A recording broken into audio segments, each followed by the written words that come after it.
Disheartened and hopeless, he finds something that changes his life inside the farm's well. David Mitchell was at his limit. The 60-year-old man walked across the property with heavy steps, observing the cracked earth that stretched as far as the eye could see, while bills piled up on the kitchen table, and the phone rang incessantly with collection calls. 3 consecutive years of drought had destroyed any hope that remained. The farm that had belonged to the family for 4 generations was now mortgaged to the last penny, and the bank manager had been clear on his last visit: either pay the debt in 30 days or lose everything. The scorching midday sun punished his tanned skin as he stopped before the old stone well at the back of the property. The circular structure, built by his great-grandfather at the beginning of the last century, had been clogged for over 20 years. David had always put off cleaning it, considering it unnecessary work since there was a more modern artesian well near the house. But now, with the pump from the new well broken and no money for repairs, that abandoned hole represented his last chance to get water to save at least a small vegetable garden. Maybe he could sell some vegetables at the town market and earn a few bucks to delay the inevitable a little longer. His calloused hands trembled, not just from the weariness of his 60 years, but from the shame he felt growing in his chest. Last night, he had almost called James, his only son who worked in Chicago. He had almost begged for financial help. But pride spoke louder, as it always did. James had offered assistance several times over the last few months, but David always refused with curt replies. He couldn't admit that the man who raised his son alone after his wife left, who had always shown himself to be strong and independent, was now completely broke. The truth was that David would rather lose the farm than admit he had failed. His stubbornness was legendary in the region, and all the neighbors knew that arguing with David Mitchell was a waste of time. Even when clearly wrong, he held his positions with a determination that sometimes bordered on absurdity. He took a deep breath and began to descend the makeshift ladder he had assembled to reach the bottom of the well. The wooden structure creaked under his weight, and he had to hold firmly onto the stones in the walls to avoid slipping. The smell of dampness and old mud filled his nostrils as he descended. Down there, the darkness was almost complete. Only a beam of sunlight illuminated the small circular space where decades of dry leaves, branches, and wind-blown debris had accumulated. David began to work methodically, filling buckets with the accumulated trash and hoisting them to the surface with a rope. The work was heavy for his age. Every movement made his back ache, reminding him he was no longer the strong 40-year-old man who could work 15 hours straight under the sun. Sweat ran down his bearded face, and he needed to take frequent breaks to catch his breath. Dear listener, if you're enjoying the story, please take a moment to like and especially subscribe to the channel. It helps us a lot as we're just starting out. Now continuing.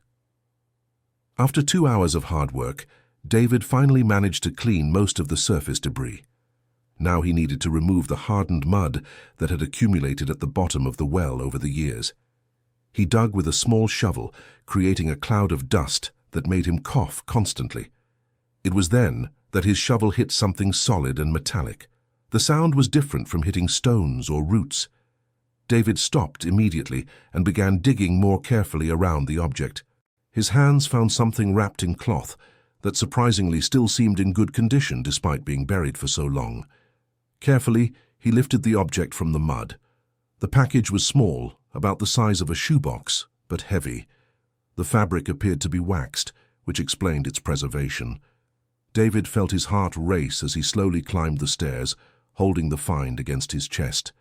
On the surface, under the sunlight, he could examine the object better. The waxed cloth was tied with a thick, also waxed cord. With anxious fingers, David undid the knots and unrolled the protective material. Inside was a small, rusty but still intact metal box, and beside it, wrapped separately, an envelope yellowed with time. David immediately recognized the handwriting on the front of the envelope. It was his father's penmanship, Robert Mitchell. His heart nearly stopped.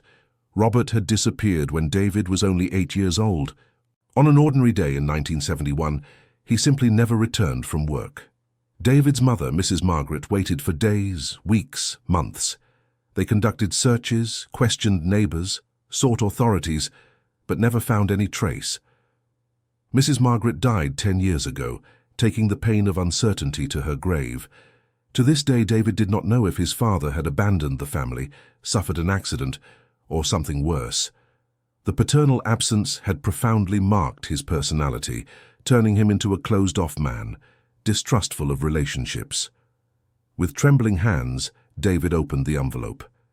Inside was a letter written in the familiar handwriting, along with some yellowed documents. The letter was dated March 1971, just 2 weeks before Robert's disappearance. "My dear son David," the letter began, "if you are reading this, it means you managed to find what I left hidden. I hope you are a grown man and capable of understanding the decisions I needed to make." David had to sit on a nearby rock.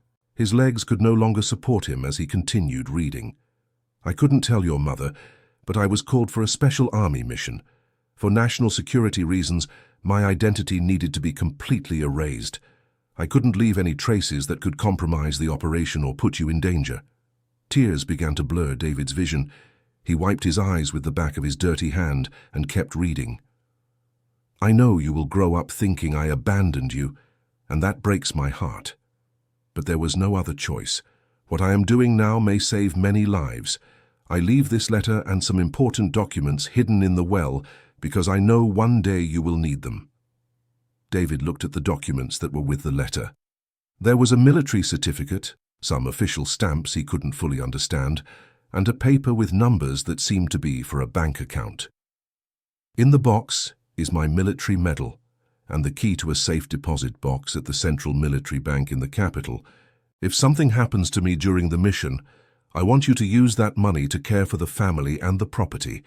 It is my way of continuing to protect you, even if I cannot be present."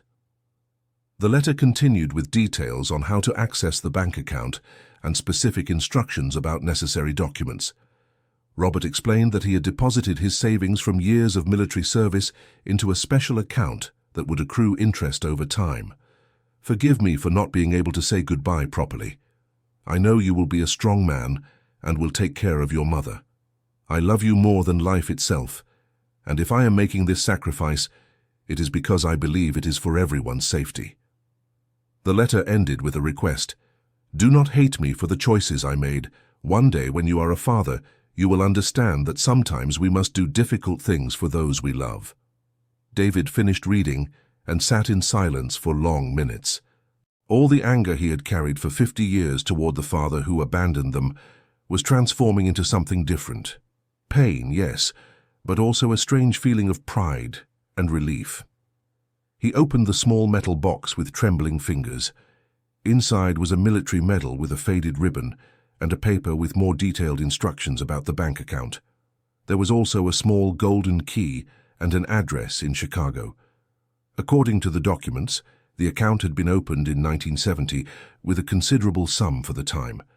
54 years of compound interest could have turned that money into a fortune. But there was a problem. To access the account, the signature of a direct relative of the original holder was required. Since Robert was officially missing, not dead, the legal situation was complicated. David would need legal help and, most importantly, James's cooperation. The irony of the situation was not lost on David. Precisely now, when he needed his son the most, he discovered he might have the resources to solve all his financial problems, but his wounded pride and the years of emotional distance made it impossible to simply call James and explain everything. The relationship between father and son had gradually deteriorated over the years. James had always been a smart and sensitive boy, constantly seeking paternal approval, but David, traumatized by his own father's absence, had never been able to show affection properly. When James graduated as an engineer and got a job in Chicago, David should have been proud. Instead, he felt abandoned again. His son was following the same path as his grandfather, leaving the family behind in search of something better. James's visits became increasingly spaced out. He tried to talk about work, life in the city, possible romantic relationships, but David always responded with monosyllables. The paternal coldness ended up pushing his son away, who gave up trying to get close. Now David needed to swallow his pride and admit that he needed James's help, not just for bureaucratic matters, but also because discovering the truth about his grandfather might interest his son. He carefully stored all the documents and the medal in a plastic bag and headed home. The phone was ringing when he entered the kitchen. It was probably another creditor. David decided to answer anyway. "Hello?" he said with a tired voice. "Dad? It's me, James. I tried calling several times today." David felt a tightness in his chest. It was as if fate was forcing this conversation. "Hi, son. I was working on the well in the back." "Dad, I know you don't like it when I insist on this, but I need to talk about the farm situation. I got a call from the bank manager. He said that—" "James," David interrupted, "I need to tell you something. Something important." The serious tone in his father's voice left James silent. It was rare for David to take the initiative in a conversation, and even rarer for him to admit he needed to talk about something important. "I found something today. About your grandfather. About my father. Grandpa Robert? But Dad, you never wanted to talk about him." "It's different now. I found a letter from him, and other documents. James, your grandfather didn't abandon us. He was a military man and went on a secret mission." The silence on the other end of the line stretched for long seconds. "Dad, are you okay? I don't understand." David took a deep breath. The time had come to tell everything, even if it meant admitting his own vulnerability. "James, I need your help, and I know I have no right to ask for this after all these years, but I discovered your grandfather left money in a military bank. It might be enough to save the farm." "My God, Dad, why did you never tell me about this before?" "Because I didn't know. I just discovered everything now when I was cleaning the well. And there's more. To get the money, I need a direct relative." "I need you." James fell silent again, processing the information. David could hear the noise of the big city in the background of the call. "Dad, this is very serious. If this account really exists, you should have sought help before. Why do you always reject it when I offer help?" The question hurt, because David knew he didn't have a satisfactory answer. How to explain years of wounded pride and fear of abandonment. I don't know how to explain it properly, James. I always thought I could handle it alone, that a man should take care of his own problems. Dad, you're 60 years old and alone on an isolated farm, facing the worst drought in history. There's no shame at all in asking your family for help." David felt his eyes fill with tears. It was the first truly honest conversation he'd had with his son in years. "James, could you come here? I know it's a lot to ask, but I need to show you the documents.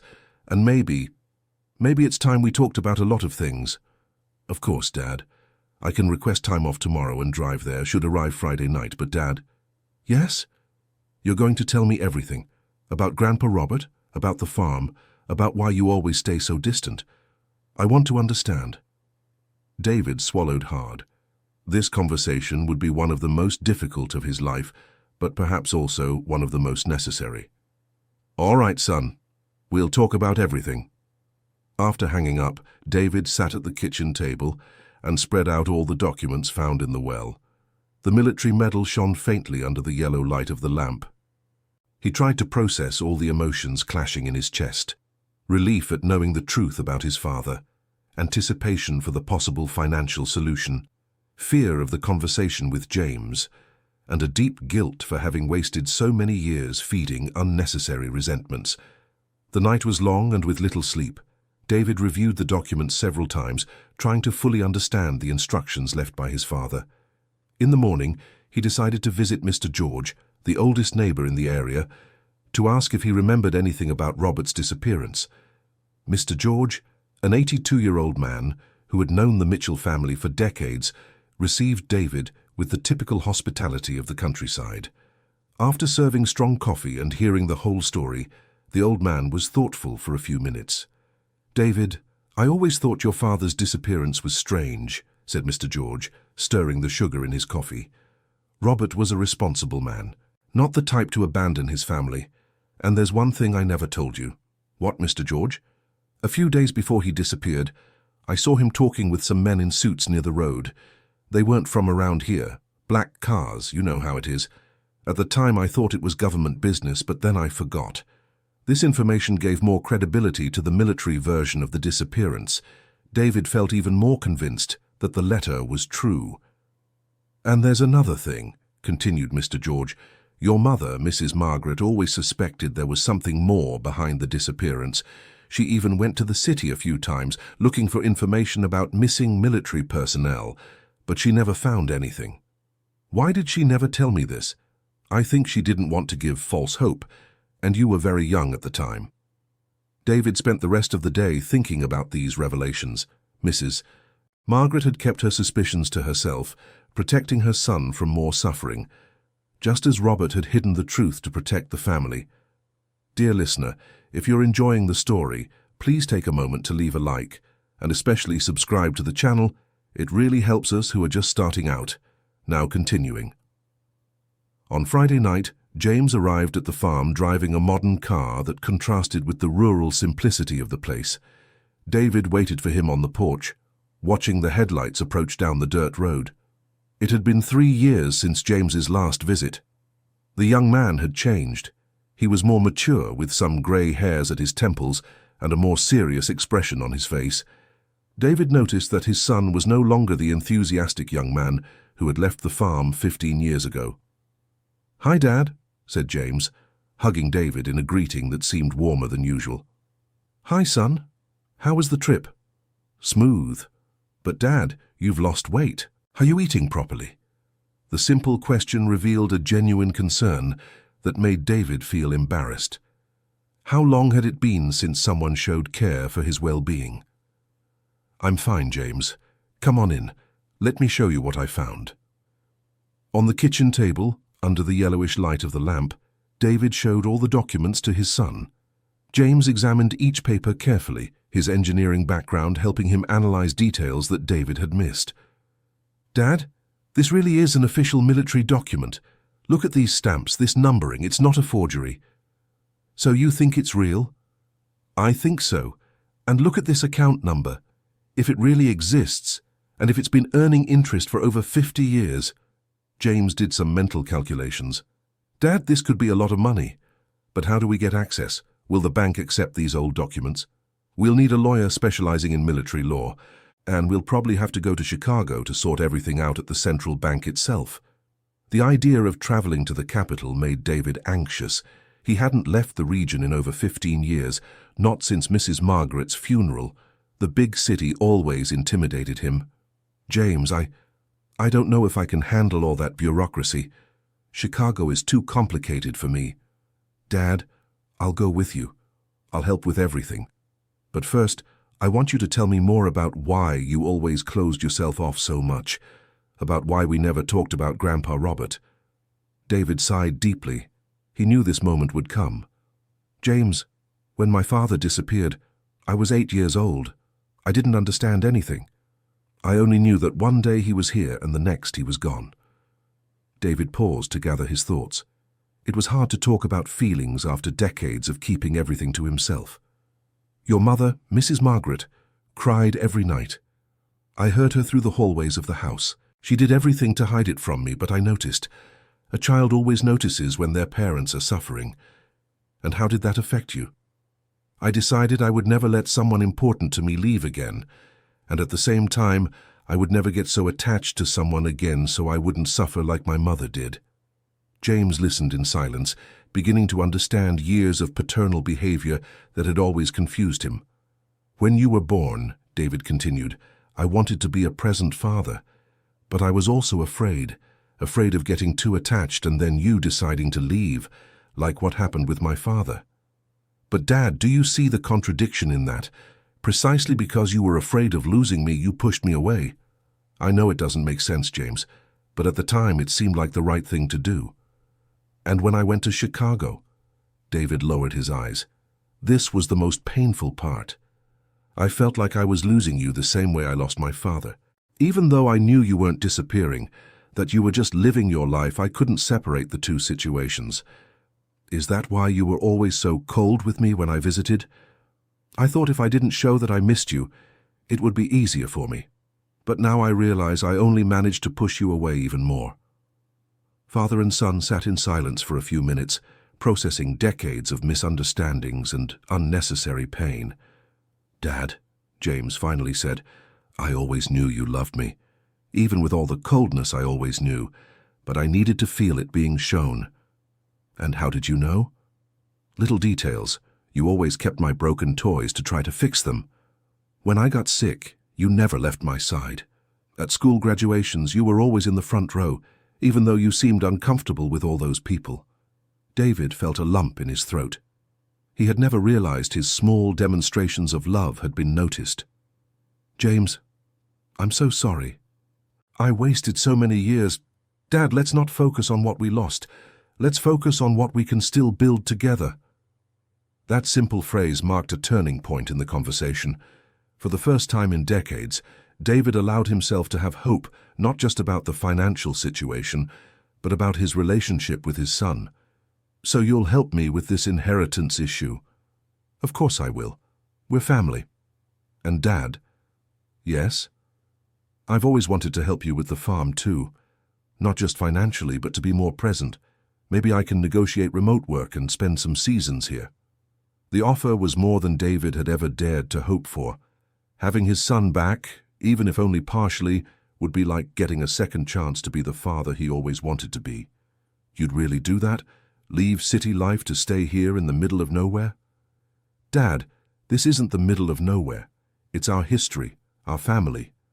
And maybe it's time for me to rediscover my roots too." That night, father and son talked until almost dawn. David told stories from James's childhood that he had forgotten, and James shared experiences from the big city he had never mentioned before. On Saturday morning, they decided to look for a lawyer in the nearest town to analyze the military documents. The consulted professional confirmed they were legitimate documents and that there were precedents for military accounts being accessed by family members in similar situations. "The process might take a few months," the lawyer explained, "but with the correct documents and proof of kinship, it's very likely you'll gain access to the funds." The estimated value of the account, with over 50 years of compound interest, would be enough not only to pay off all the farm's debts, but also to modernize the property and ensure a stable income for David for the rest of his life. On Sunday, before James returned to Chicago, father and son took a walk around the property. David showed every piece of land, telling stories of previous generations of the Mitchell family who had worked there. "You know, James, discovering the truth about my father changed my perspective on many things." "How so?" "I always thought he had abandoned us because he was weak or irresponsible.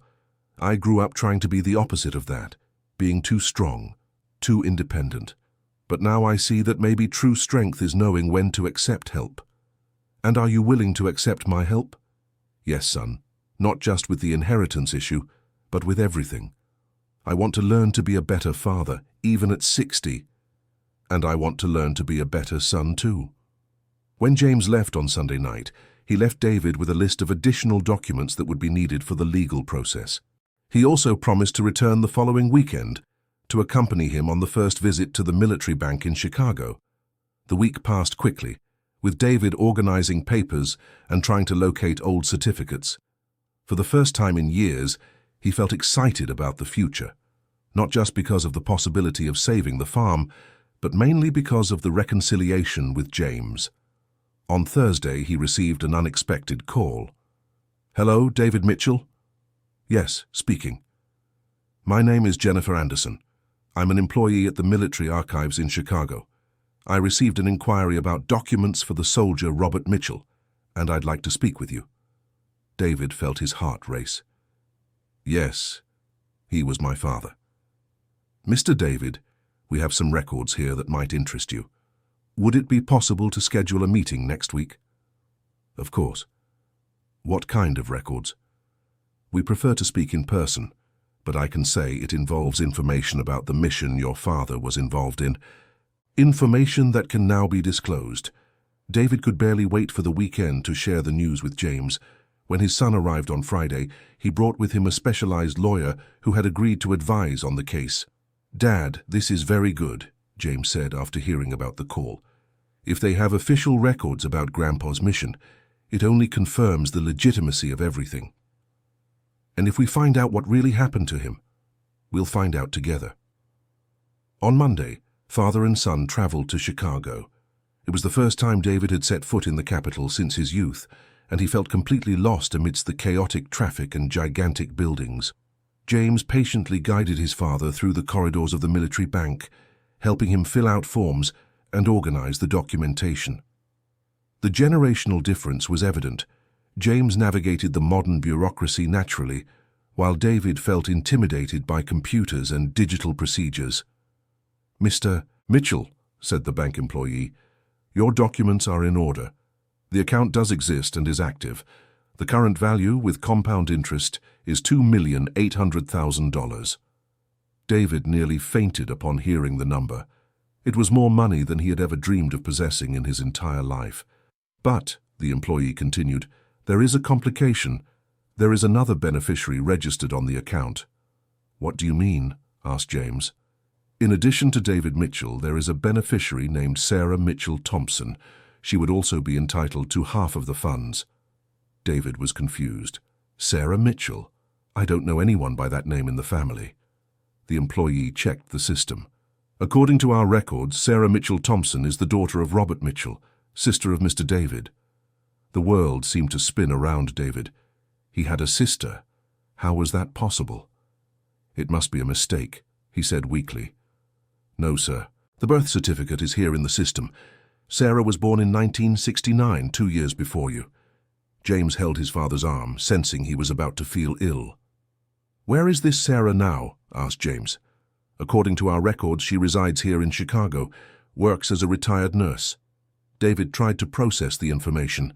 Not only had he discovered the truth about his father, but he also had a sister he never knew existed. "Would it be possible to contact her?" David asked with a trembling voice.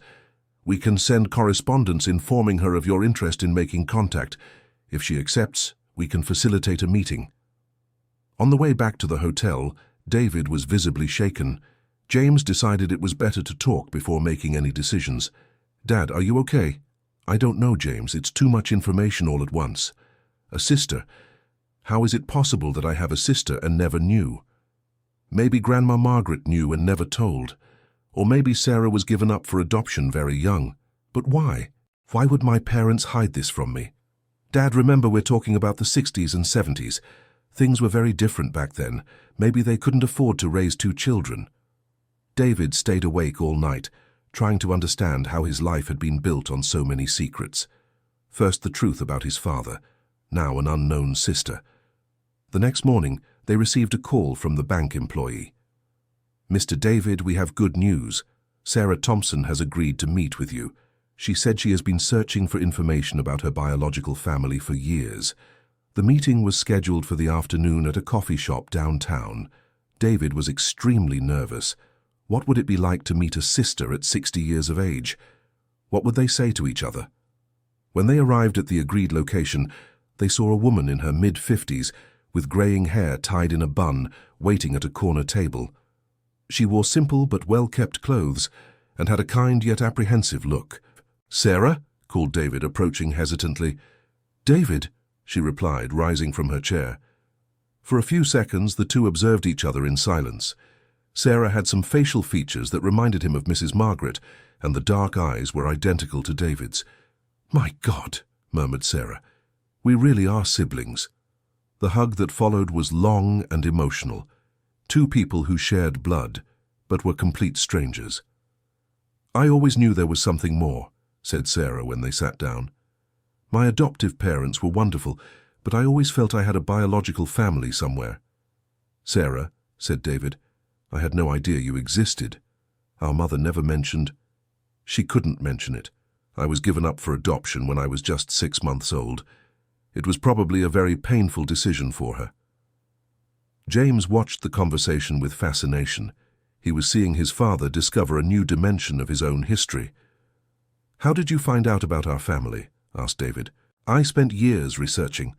I knew my biological parents' names from the adoption papers, but I could never locate you.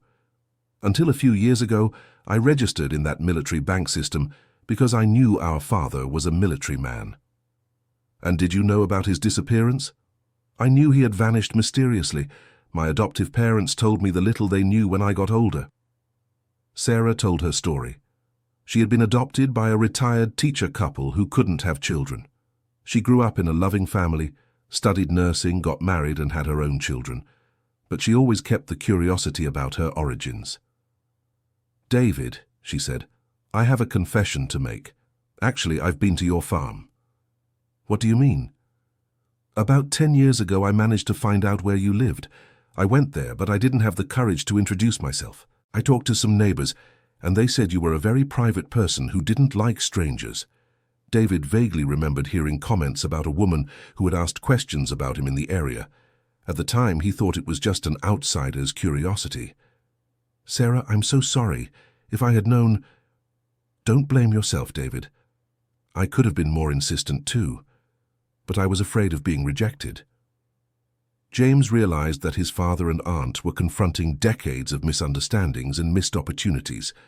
"Aunt Sarah," he said, "now that we've found each other, how about we start from scratch?" Sarah smiled for the first time during the meeting. "I would love to get to know my brother and my nephew properly." They spent the rest of the afternoon talking. Sarah told them about her life in Chicago, about her husband who had passed away 2 years ago, about her 2 children who were already adults and lived in other cities. "And you, David, tell me about your life." David, with James's help, summarized his story. The marriage to James's mother, which had ended when the boy was little, the difficult years raising his son alone, the challenges of the farm, and especially the recent financial troubles. "David, about the inheritance issue," Sarah said delicately. "I want you to know I'm not interested in the money for myself." "What do you mean?" "I've worked as a nurse for 40 years. I have my retirement, a paid-off house, some savings. I don't need the inheritance to live. But you, from what I understand, are going through difficulties." "Sarah, but it's your right." "It's our right. And I'd like to propose something if you agree." David and James fell silent, waiting. "How about we use that money to create something that honors our father's memory? Something that benefits the community?" "What do you have in mind?" asked James. "Well, you said the farm area doesn't have proper medical care, right? And I'm a retired nurse. We could use part of the inheritance to build a small rural health clinic." The idea took David by surprise. He had never thought about doing any kind of social project. "Sarah, that would be wonderful for the community, but would it be on my property?" "If you agree, we could build it on a part of the farm, and I would move there to run the clinic. It would be a way for us to stay close and at the same time help people in need." David looked at James, who seemed excited about the idea. "Dad, just think. You could be close after 50 years apart, and you'd still be helping the whole region."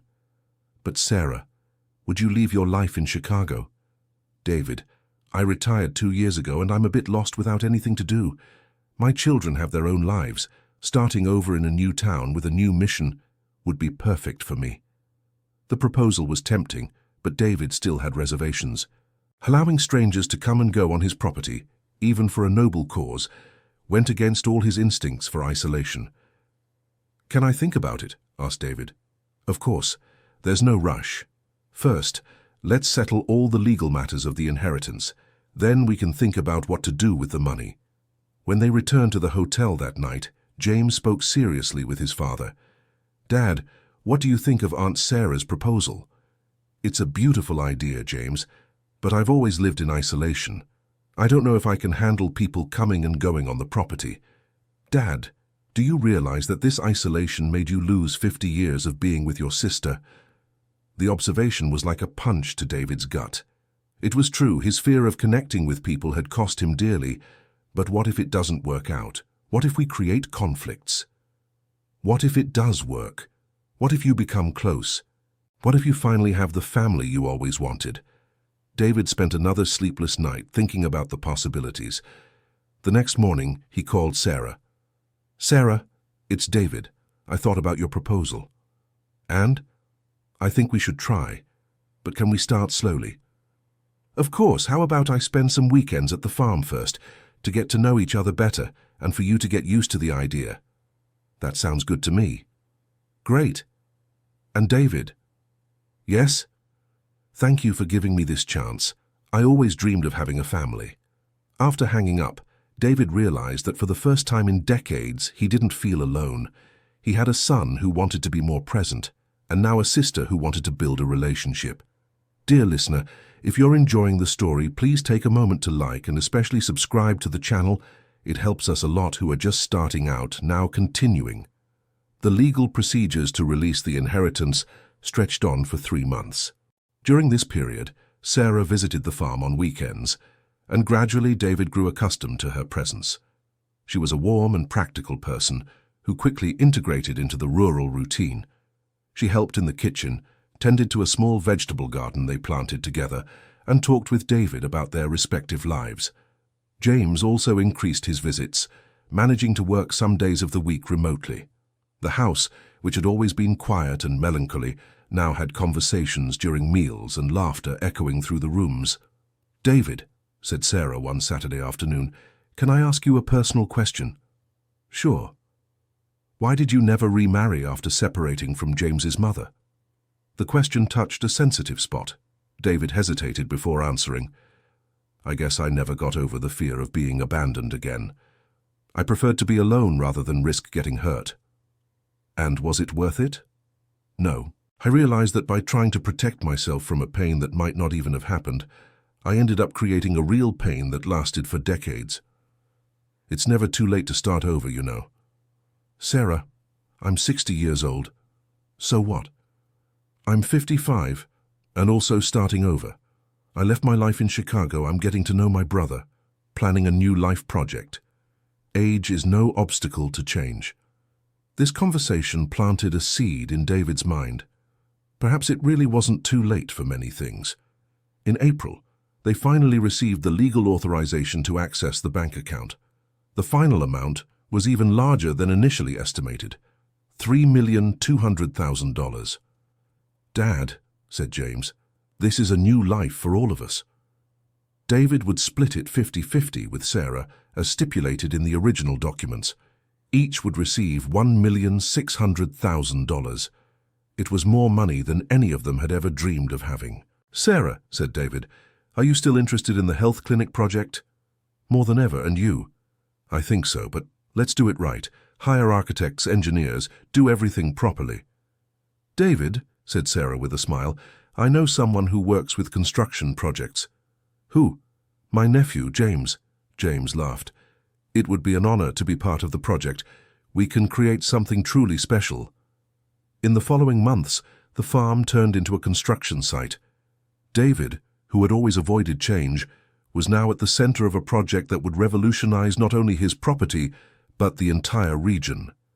The health clinic was built in an area away from the main house, maintaining David's privacy but easily accessible from the road. Sarah moved into a smaller house they built next to the clinic. During construction, David met many people from the community who came to visit the site. He discovered he was respected in the region, not only as a traditional farmer, but as someone who was contributing to improving everyone's life. "Mr. David," said Mrs. Dorothy, a lady who lived 15 kilometers away, "you have no idea the difference this clinic is going to make for us. Before, for anything serious, we had to travel 3 hours to the city." "It was my sister's idea," replied David, still getting used to using the word sister. "What a blessing that you found her." David agreed. It truly had been a blessing. The health clinic was inaugurated in September, just 5 months after construction began.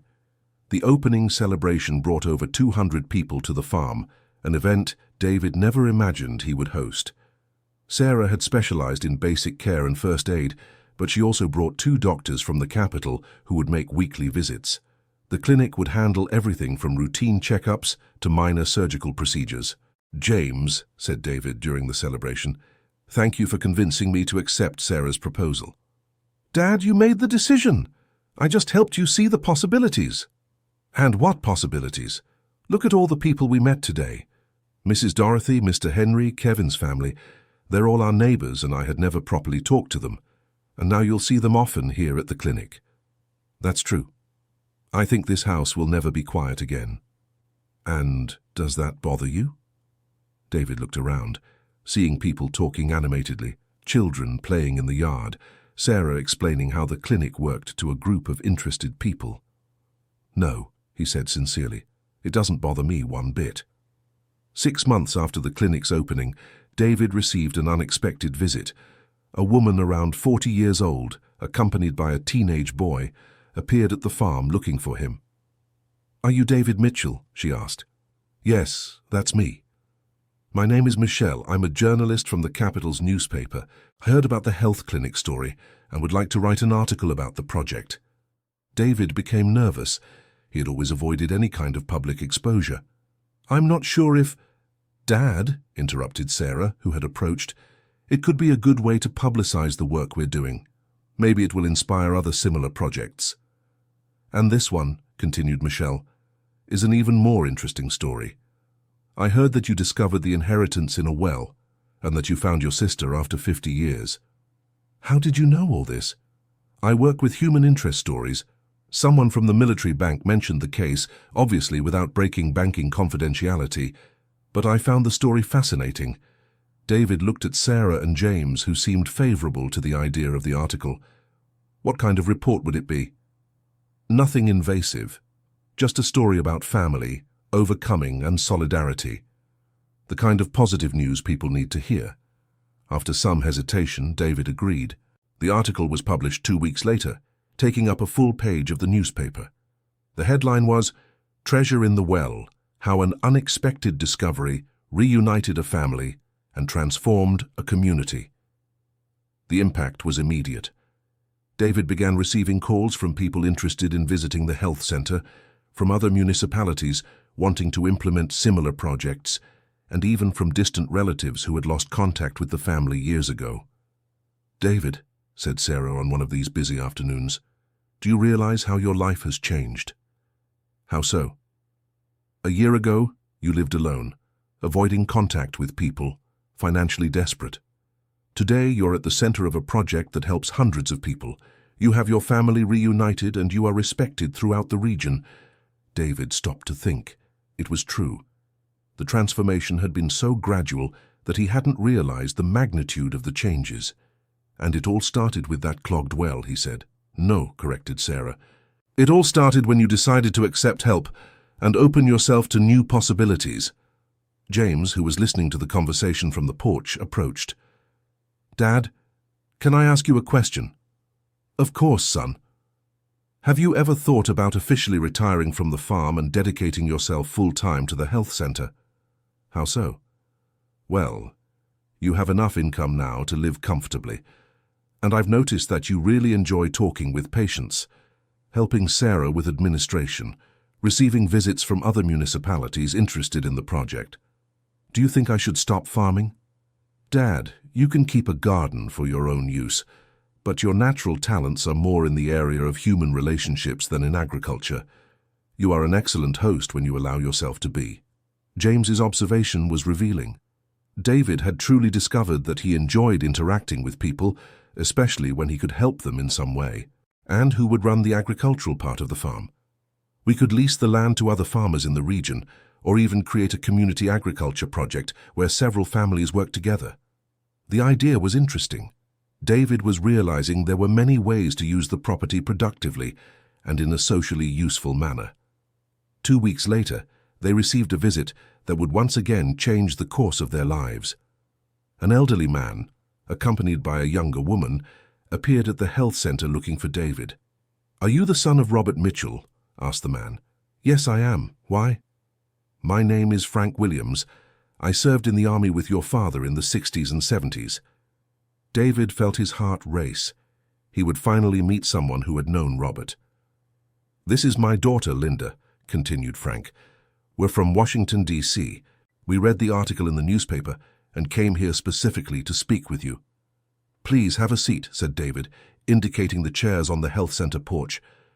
"David," said Frank, "may I call you that? I knew your father very well. We were partners on several missions. Tell me about him, please." "Robert was one of the bravest men I ever knew, and also one of the most dedicated to his family. He spoke of you and your mother constantly." David felt his eyes filling with tears.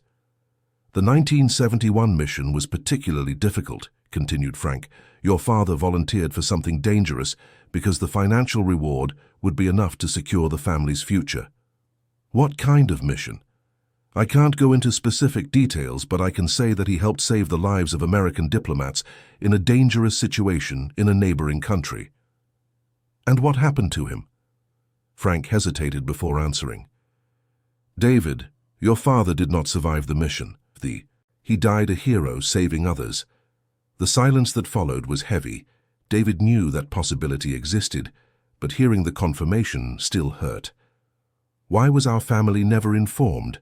Asked Sarah, who had joined the conversation. The mission was classified as top secret, explained Frank. At the time, informing the families could have compromised other ongoing operations. But now, after more than 50 years, this information can be disclosed. So he really didn't abandon us, murmured David. On the contrary, in the last days before the mission, he spent hours writing letters to you, letters he could never send for security reasons. Do those letters still exist? Linda, who had remained silent, spoke for the first time. Mr. David, my father kept your father's personal belongings all these years, waiting for an opportunity to return them to the family. She opened a small suitcase she had brought.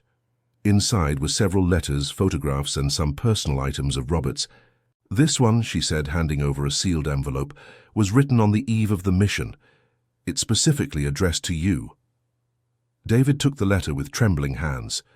It was the last contact he would have with the father he lost 53 years ago. The letter was long and emotional. Robert spoke of his dreams for David's future, of how he hoped he would become a good and responsible man, of the pride he felt in being his father. Son, said one part of the letter, if something happens to me on this mission, I want you to know that every day I lived was brightened by your existence. You and your mother are the reason I fought, and, if necessary, the reason I will give my life. And if you one day find little Sarah, take care of her as I would have liked to. She is your sister, and you only have each other as blood family. David had to stop reading. The tears wouldn't let him see the words. He knew about Sarah, he asked Frank. Yes, he knew. And he felt guilty for having had to give her up for adoption. The financial situation at the time didn't allow for raising 2 children. Sarah cried silently, finally understanding why she had been given to another family. But he loved her, continued Frank. And he always said that if he returned from the mission, he would go get Sarah back. The revelation brought a mix of relief and sadness to Sarah. To know she had been loved, but that life's circumstances prevented her from growing up with her biological family. Frank and Linda stayed at the farm for 2 days, telling stories about Robert and showing photographs from his military days. David finally managed to build a complete picture of the father he had lost so early. Frank, David said on the last day of the visit, thank you for keeping these memories for so long. It was the least I could do. Your father saved my life on 2 different occasions. Preserving his memory was a way to honor that debt. And now you can rest knowing you've kept your promise. Exactly. And I'm happy to see that Robert's son became exactly the kind of man he hoped for. After Frank and Linda left, David felt at peace with the past for the first time in his life. Knowing the truth about his father, even if painful, had filled a void that had existed for decades. Sarah, he said that night, I think Dad would be proud to see what we've built here. I'm sure he would. We've honored his memory in the best way possible, by taking care of each other and helping our community. And James, David continued, thank you for forcing me to accept help. If you hadn't insisted, I would have lost everything. Dad, you just needed to rediscover that asking for help is a sign of strength, not weakness. 1 year after the discovery in the well, the Mitchells' farm had become a model for a rural social project. The health clinic served over 500 people a month. Sarah had hired 2 more nurses to help with the care, and David had become a kind of general coordinator for the project. James had secured a permanent remote job and now lived half the time at the farm. He was planning to marry a doctor he had met through the clinic. Dad, he said on one of those quiet afternoons, can I ask you a personal question? Of course, son. Are you happy? David thought for a few seconds before answering. You know, James, at 61 I've discovered that happiness isn't a permanent state. It's a choice we make every day. And what choice have you been making? I choose to be present in the lives of the people I love. I choose to help when I can. I choose to accept help when I need it. And I choose to believe it's never too late for positive change. That's a beautiful philosophy. I learned it from you all. From you, from Sarah, from all the people who have come through here in the last year. And what about romantic relationships? Don't you ever think about getting married again? David smiled. Funny you should ask. There's a retired teacher who visits the clinic, Mrs. Eleanor. She's 58, a widow, very intelligent. Dad? And you didn't tell me? We're just talking, but she is a special person, and for the first time in decades, I'm not afraid to let myself like someone. That's wonderful. We'll see where it goes. But I'm learning that staying alone out of fear of getting hurt is an even worse form of suffering. That night, during the family dinner, David, Sarah, James, and his fiancée, they talked about plans for the future. Uncle David, said Rebecca, James's fiancée, can I suggest an expansion for the project? Of course, Rebecca. What kind of expansion? I was thinking about basic health courses for the community. First aid, elderly care, disease prevention. We could use the community hall you built. That's a great idea, Sarah agreed. I could teach those courses. And I can help with the organizational part, James offered. David watched the conversation with satisfaction. His family was planning together, each contributing their specific skills to a common project. You know, he said, a year ago I was completely alone, broke, hopeless. Today we're here, planning ways to help even more people. Life can change very fast when we make the right decisions. And when we have the courage to step out of our comfort zone, Sarah added. And when we accept that family is who we choose to have around, James finished. 2 years after finding the letter in the well, David was invited to give a talk at a conference on rural development in Washington, D.C. The idea made him nervous at first, but Sarah and James convinced him it would be an opportunity to inspire other similar projects. Ladies and gentlemen, David began before an audience of 100 people. 2 years ago I was a broke, isolated farmer with no close family, about to lose the property that had belonged to my family for 4 generations. He told his story. The discovery in the well, the reunion with his son, the meeting with his sister, the creation of the health clinic, and most of all, the lessons he learned about relationships and community. The real treasure I found in the well wasn't the money, he said in conclusion. It was the courage to change, the courage to accept help, the courage to connect with other people. Many of you here work in rural development and know that the biggest barrier isn't a lack of resources, but resistance to change. I was the perfect example of that resistance. Today, I want to leave you with a message. No matter how old you are, no matter how long you've been stuck in a difficult situation, there is always a possibility for transformation when we decide to open ourselves to new possibilities. The talk was met with a standing ovation. Several people approached him afterward to ask for advice on how to implement similar projects in their regions. David, said one of the conference organizers, would you consider writing a book about your experience? A book? Me? Your story could inspire thousands of people who are in similar situations. David had never thought of that, but the idea intrigued him. Talking about this subject could really be useful for other people. In the following months, with the help of a ghostwriter, David began working on the book. The process of revisiting his entire journey of transformation was therapeutic and revealing. Sarah, he said during one of the writing sessions, do you realize how our story has all the makings of a novel? How so? The mystery of the missing father, the secret discovery in the well, the reunion of siblings after decades, the transformation of a bitter man into someone who helps the community. It's true.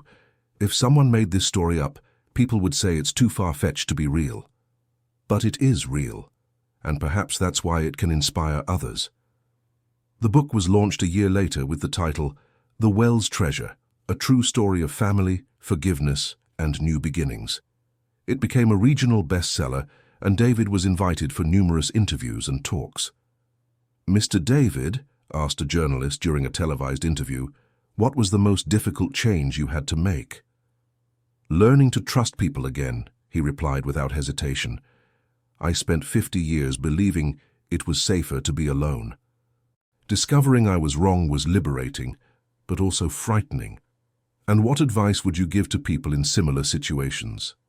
That there is no age limit for starting over, that asking for help is an act of courage, not weakness, and that sometimes life's greatest blessings come disguised as problems. 3 years after the discovery in the well, David married Mrs. Eleanor in a simple ceremony held at the farm itself. Sarah was the maid of honor, James the best man, and over 300 people from the community attended the celebration. David, said Mrs. Eleanor on the wedding day, thank you for having the courage to love again at 63. Eleanor, thank you for teaching me that it's possible to be happy, even after so much suffering. The couple moved into a new house built on the property, leaving the original house for James and Rebecca, who now also lived permanently on the farm. Sarah had become a respected figure in the region, not only for her work at the health clinic, but also for the community courses she taught. She received invitations to advise other municipalities on implementing similar projects. David, she said one Sunday afternoon when the whole family was gathered, remember when we first met and you were afraid of having strangers around the property? I remember, laughed David. Today, our house is always full of people, and I couldn't live any other way. It's funny how the things we fear the most are sometimes exactly what we need. It's true. I feared abandonment and ended up creating my own abandonment. I feared change and got stuck in an unsustainable situation. I feared relationships and lived decades in loneliness. But the most important thing, interrupted James, is that you had the courage to change when you discovered you were wrong. And you all had patience with me throughout the whole process, replied David. 5 years after finding the letter in the well, David received an honor from the regional city hall for the social work developed on the farm. The health clinic now operated 24 hours, handled emergencies, and had become a reference for other municipalities. Citizen David Mitchell, said the mayor during the ceremony, on behalf of our region, we thank you for your contribution to improving the lives of thousands of people. Mr. Mayor, replied David, this honor belongs to my entire family. Alone I would never have been able to accomplish anything. But it was you who had the initial vision? No, interrupted David with a smile. The initial vision was my sister Sarah's. I just had the wisdom to accept her proposal. Sarah, who was in the audience, was moved by her brother's public recognition. And I also thank, continued David, my son James, who taught me that accepting help is not a sign of weakness, and my wife Eleanor, who showed me that it's never too late to love again. The true prize, he concluded, is not this honor, but rather having discovered that a life dedicated to others is a fulfilling life. That night, during the celebratory dinner, David looked around the table and saw Sarah talking animatedly with Eleanor, James planning expansions for the project with Rebecca, and 2 small grandchildren, Rebecca's children from a previous relationship, playing in the backyard. You know, he said to no one in particular, if someone had told me 5 years ago that my life would be like this today, I would never have believed it. How did you imagine it would be? Asked Eleanor. Alone, poor, bitter, probably without the farm by now. And what changed? I changed. I learned that life isn't something that happens to us. It's something we create through our choices. And which choice makes you the proudest? David thought for a few seconds. The choice to trust again, in you all, in the people of the community, in myself. That's a beautiful choice, and the hardest one I've ever made, but also the most rewarding. 7 years after the discovery in the well, David was diagnosed with a heart condition that required surgery. The news brought anxiety to the whole family, but also revealed how much the family bonds had strengthened. Dad, said James, you'll have the surgery at the best hospital in the capital. I'll stay with you throughout the entire treatment. And I'll take care of things here on the farm, added Sarah. And I'll go with you to the city, said Eleanor. A wife's place is by her husband's side. David felt enveloped by his family's care. It was the complete opposite of the isolated man who almost died alone on the bankrupt farm 7 years ago. "You know," he said, "even if something goes wrong with the surgery, I'll die happy."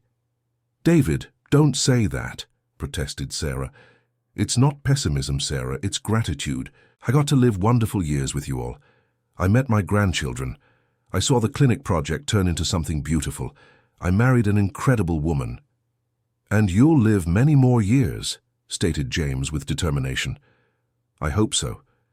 But if it's not possible, I want you to know that you gave me the best years of my life." The surgery was a success. David recovered completely and returned to the farm with even more energy to enjoy each day. "David," said the doctor during the follow-up appointment, "your tests are perfect. You have the health of a man 10 years younger."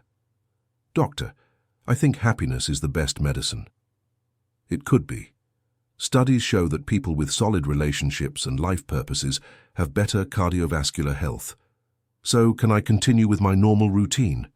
"Yes, you can. But avoid excess and keep regular checkups."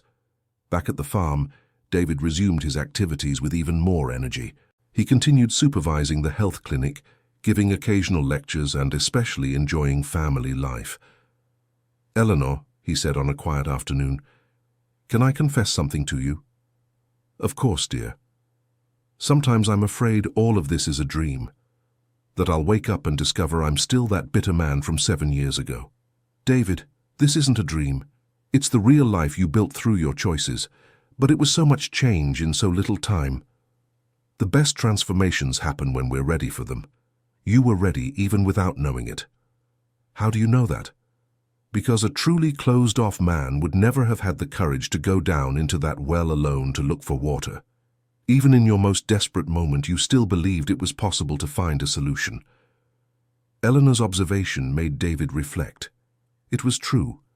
Even at the peak of despair, he hadn't completely given up. "Perhaps you're right," he agreed. "Perhaps I was always capable of change, but I needed the right triggers. And you needed people willing to walk beside you during the process." 10 years after finding the letter in the well, David celebrated his 70th birthday at a party that gathered over 500 people, former patients from the clinic, residents of the area, local authorities, and especially his extended family. "David," said Sarah during the birthday speech, "on behalf of everyone here, thank you for teaching us that it's never too late to start over. Sarah, you are the ones who taught me that. I was just lucky to be surrounded by the right people at the right time." "Mr. David," said one of the nurses from the clinic, "you've changed the lives of thousands of people in the last 10 years. And you changed mine. I learned that helping others is the most effective way to heal our own wounds." During the party, David made a point of speaking individually with several people, thanking each one for the role they played in his journey of transformation. "Mr. George," he said to the elderly neighbor who was now 92, "thank you for telling me about the men in suits who spoke with my father. That information was crucial." "David, I'm the one who's thankful you had the courage to seek the truth. Seeing you happy like this makes me happy too." "Mrs. Dorothy," he said to the lady who was one of the clinic's first patients, "thank you for helping me understand how the project could benefit the community." "Mr. David, without this clinic, my husband wouldn't be alive today. We are the ones who should be thankful." At the end of the party, when only the immediate family remained, David made a special toast. "I want to toast to the 3 pillars of my transformation," he said, raising his glass. "James, my son, who taught me that family is who we choose to have around us regardless of past mistakes. Sarah, my sister, who showed me that sharing our blessings multiplies happiness. And Eleanor, my wife, who proved to me that it's possible to love deeply even after 60. But most of all," he continued, "I want to toast to that clogged well. If it hadn't dried up, I would never have had a reason to clean it.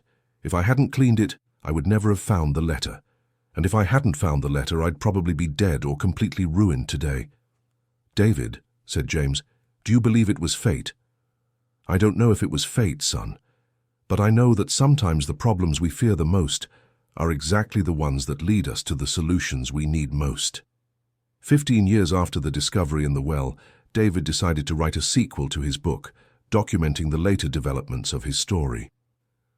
"Why did you decide to write a second book?" asked the editor. "Because I realized the first story ended with the beginning of my new life.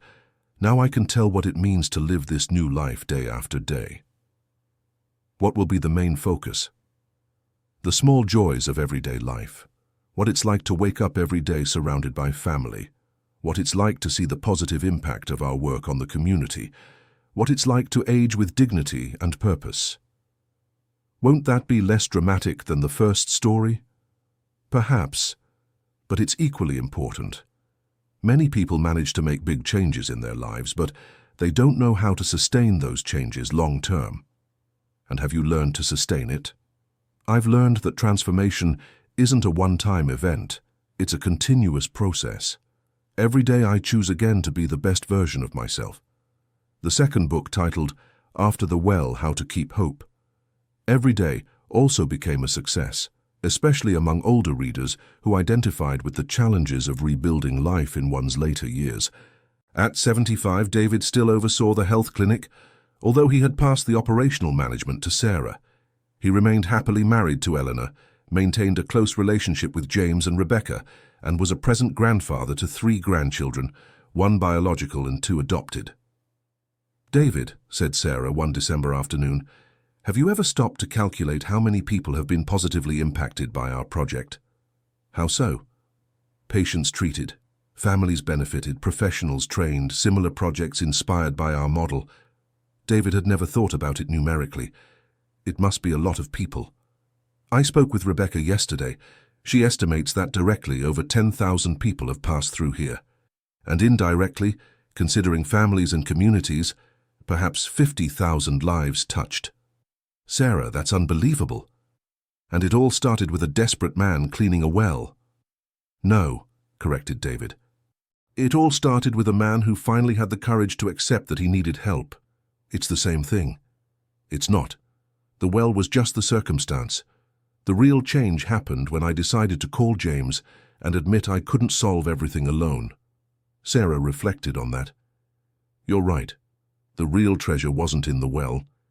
It was in the courage to connect with other people." "Exactly. And it's a treasure everyone has access to, regardless of finding an inheritance or not." At 80, David was honored with the title of Honorary Citizen of the region at the ceremony held at the very health clinic that now occupied an area 5 times larger than the original. He gave his last major public speech.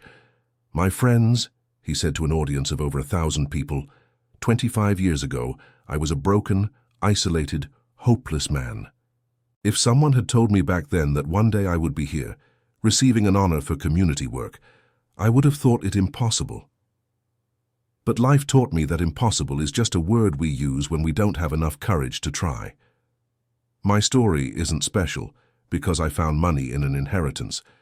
It's special because I discovered that true wealth lies in the relationships we build and the positive impact we cause in other people's lives. If there's one piece of advice I can leave for the younger generations, it's this: don't be afraid to start over, no matter your age. Don't be afraid to ask for help when you need it. And most importantly, don't be afraid to love and connect deeply with other people. The worst that can happen is you turn into better versions of yourselves." After the speech, David sat in a chair on the clinic's porch, watching the movement of patients, staff, family members, and visitors. "David," said Eleanor, sitting beside him, "are you feeling emotional?" "I am," he admitted, "but it's a good emotion. It's gratitude." "Gratitude for what?" "For having lived long enough to see the fruits of all the changes we made, for having had the courage to trust the right people, for having discovered that a life dedicated to others is a full life, and for having found that letter at the bottom of the well." "Actually," said David with a smile, "I'm grateful for losing the artesian well pump. If it hadn't broken, I would never have had a reason to clean the old well." "So you're grateful for the problems that led you to the solutions." "Exactly. I learned that sometimes we need to be completely broken to discover our true strength." That night, David made his final entry in the journal he had kept for 20 years. "Today I turned 80 years old.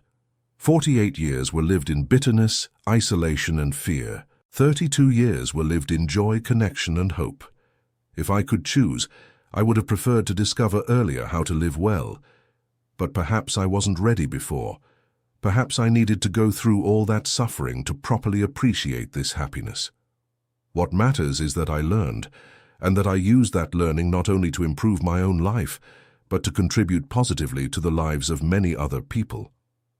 If there is anything I hope to leave as a legacy, it is proof that it is never too late for deep and positive change, that accepting help is an act of courage, that family is who we choose to have around us, and that a life dedicated to others is a life worth living. Thank you, Father, for having hidden that letter in the well. Thank you, well, for having gotten clogged at the right time. Thank you, family, for having patience with me throughout the transformation process. And thank you, life, for giving me a second chance. David lived to be 86, surrounded by family and friends, remaining active at the health clinic until a few months before he passed. When he died, peacefully in his sleep, more than 5,000 people attended the wake and funeral. The health clinic continues to operate to this day, managed by Sarah, now over 80 years old but still active, and a team of professionals trained over the decades.